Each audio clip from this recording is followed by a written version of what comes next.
Lá, na série Aprofundando na Bíblia, nós vamos aprofundar aquilo que já mencionamos, já falamos na outra série, a Bíblia Rápida, que é a promessa que Deus fez a Abraão de um filho. Então, vimos já na série a Bíblia Rápida que no capítulo 15 de Gênesis, Deus faz uma promessa a Abraão, explícita, porque isso já tinha sido feito implicitamente na chamada dele, no capítulo 12, quando Deus falou para Abraão que ele teria uma grande descendência. Isso só é possível se tiver filhos. Mas aqui Deus explicita falando, eu vou te dar um filho. Abraão estava preocupado porque ele não tinha filhos. O seu servo, Eliezer, pela cultura da época, seria o herdeiro natural dele, do nome dele, dos bens dele. E ele não queria isso, ele queria que fosse um filho dele o herdeiro. Então Deus fala com ele que ele vai ter um filho, né? Aqui em Gênesis 15, de 1 a 6. E é interessante você ver que Abraão creu em Deus. E isso lhe foi imputado por justiça. Eu queria aprofundar com você mais esse grande aspecto. Além do aspecto que Abraão esperou 25 anos para ter essa promessa cumprida, Isaac nasceu quando Abraão tinha em torno de 100 anos e Deus fez a promessa para Abraão quando ele tinha em torno de 75, mostrando que a fé precisa ser paciente. Muitas vezes Deus não faz a promessa imediatamente, mas Ele vai fazer. E a aparente demora de Deus é só porque a obra é grande. E eu e você precisamos cooperar com Deus nessa obra grande. E esse tempo que nós estamos esperando, nós estamos também preparados para receber e tomar posse de toda aquela bênção. Mas além disso, eu queria enfatizar com você esse aspecto que quando Deus prometeu a Abraão e Abraão creu, Deus tornou Abraão justo por isso, porque este é o modo como nós somos salvos dos nossos pecados, como maldições se quebram, como doenças são curadas, como histórias de vida são resolvidas, mudadas para melhor, como o céu se abre para nós. Quando nós acreditamos na palavra de Deus, quando nós damos crédito ao que Deus fala e dizemos, Deus falou, Ele prometeu, e Ele falou e Ele vai cumprir, eu creio. Mesmo que eu não esteja vivendo a realidade daquela promessa no momento, eu devo acreditar que aquilo se fará e Deus cumprirá a sua palavra. Isso a gente vê na carta de Paulo aos Romanos, quando ele fala um pouco mais sobre a experiência de Abraão. Capítulo 4 de Romanos, a partir do verso 1, Paulo fala assim, que diremos, pois, ter alcançado Abraão, nosso pai segundo a carne? Ele está falando para judeus, né?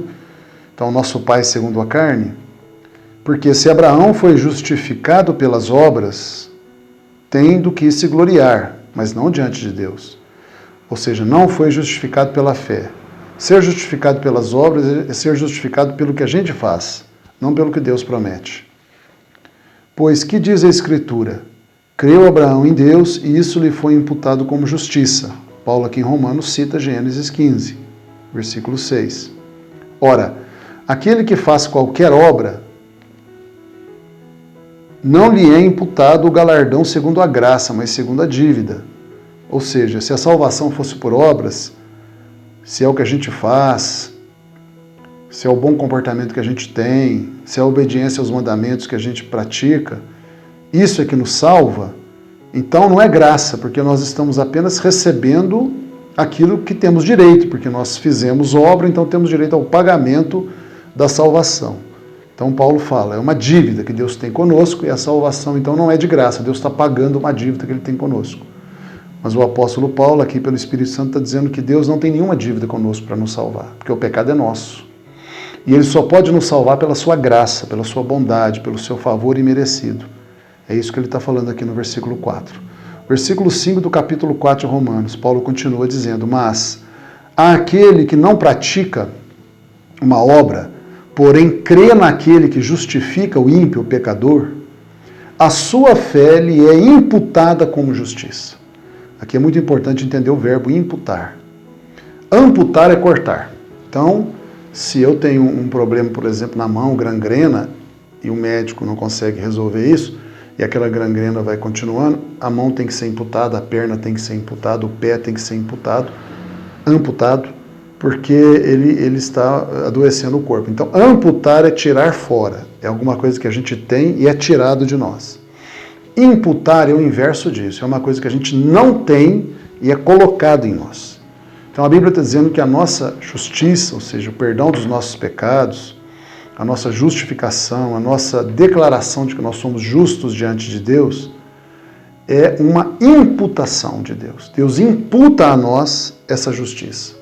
Nós passamos a ter uma justiça, passamos a ser santos, passamos a ser salvos, passamos a ser reconciliados com Deus, passamos a ter intimidade com Deus, passamos a estar assentados com Cristo nos lugares celestiais, passamos a ter o Espírito Santo, passamos a ter a vida eterna, porque Deus nos deu aquilo, nós não tínhamos e Ele imputou em nós, nos colocou, nós passamos a ter.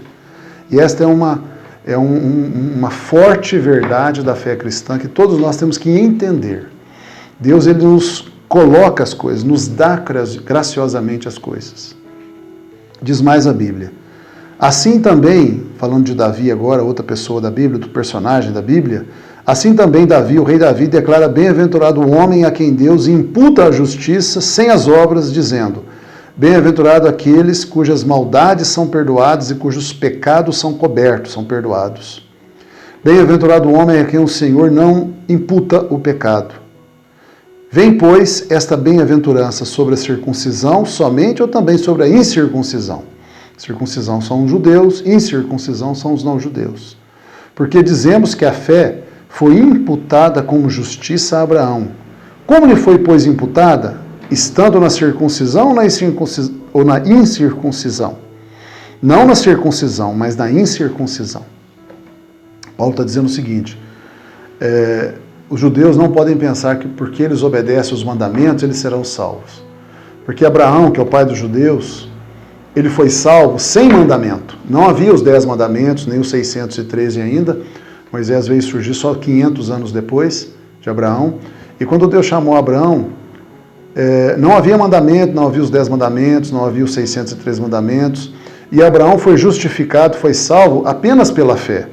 O que o apóstolo Paulo está dizendo é o seguinte, que os judeus devem saber que não é a obediência aos mandamentos, guardar o sábado, não comer carne de porco, não fazer esse pecado, não fazer aquele outro pecado, que nos salva. O que nos salva é Deus nos imputar justiça mediante a nossa fé nele. E Paulo está falando, o pai dos judeus foi salvo sem a lei, sem ser obrigatório a circuncisão.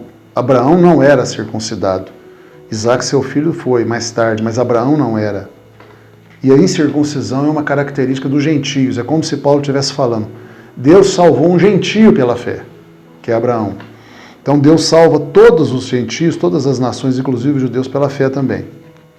E diz mais, Abraão recebeu o sinal da circuncisão, selo da justiça da fé, quando estava na incircuncisão, para que fosse pai de todos os que creem, sendo judeus ou não, estando eles também na incircuncisão, a fim de que também a justiça lhe seja imputada.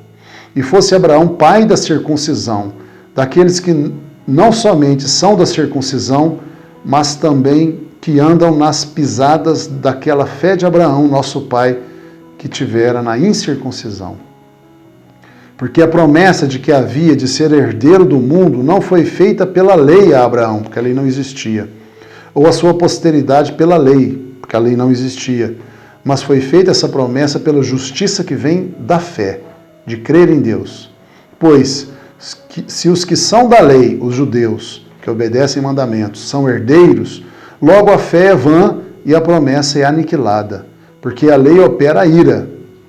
Porque onde não há lei, também não há transgressão. Portanto, é pela fé que a salvação vem, para que seja segundo a graça de Deus, a fim de que a promessa seja firme a toda a posteridade. Não somente a posteridade que é da lei, que obedece à lei, mas também a que é da fé, a fé de Abraão, o qual é pai de todos nós que cremos. Abraão é o pai de todos os crentes. Como está escrito, por pai de muitas nações Abraão te constituí, perante aquele no qual creu, a saber, Deus, o qual vivifica os mortos e chama as coisas que não são como se já fossem. O qual, em esperança, creu contra a esperança que seria feito pai de muitas nações, conforme o que lhe fora dito, assim será a sua descendência.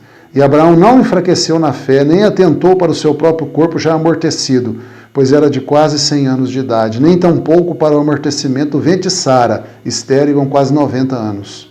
E Abraão não duvidou da promessa de Deus por incredulidade, mas foi fortificado na fé, dando glória a Deus, e estando certíssimo de que o que ele tinha prometido, Deus tinha prometido a ele, também era poderoso Deus para o fazer. Pelo que isso lhe foi também imputado como justiça. Ora, não só por causa dele, de Abraão, está escrito que ele fosse tomado em conta, mas também por causa de nós, a quem será tomado em conta a fé que temos, nós que cremos naquele que dos mortos ressuscitou a Jesus, nosso Senhor, o qual por nossos pecados foi entregue e ressuscitou para nossa justificação.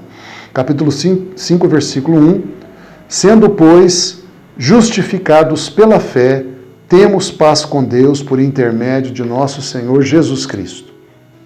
Essa, então, é uma doutrina central da Bíblia. O livro de Romanos foi, grande parte dele escrito apenas para nos convencer disso, nos ensinar disso, da experiência de Abraão sendo a experiência de todos os crentes.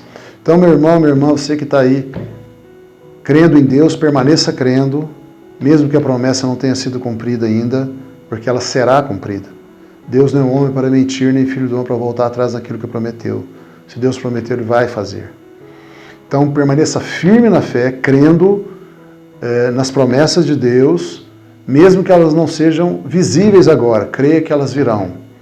E essa fé que nós temos, a fé que Deus nos perdoa os pecados pela morte de Cristo, a fé que Deus nos dá o Espírito Santo pela nossa fé em Jesus, a fé para a salvação, para milagres, para a cura, para a transformação do casamento, para a recuperação dos filhos que estão em caminhos ruins, para o livramento de dívidas, para o sucesso empresarial e para qualquer outra coisa que você queira na vida, essa fé, ela precisa ser provada. Eu e você temos que crer quando ainda não está nas nossas mãos, para que nós tenhamos Deus por verdadeiro, para que a nossa fé em crer naquilo que ainda não está realizado possa ser provada, achada preciosa, e Deus então em recompensa nos dá aquilo que a nossa fé esperava, e nós vamos ficar muito alegres por isso. Que Deus te abençoe muito.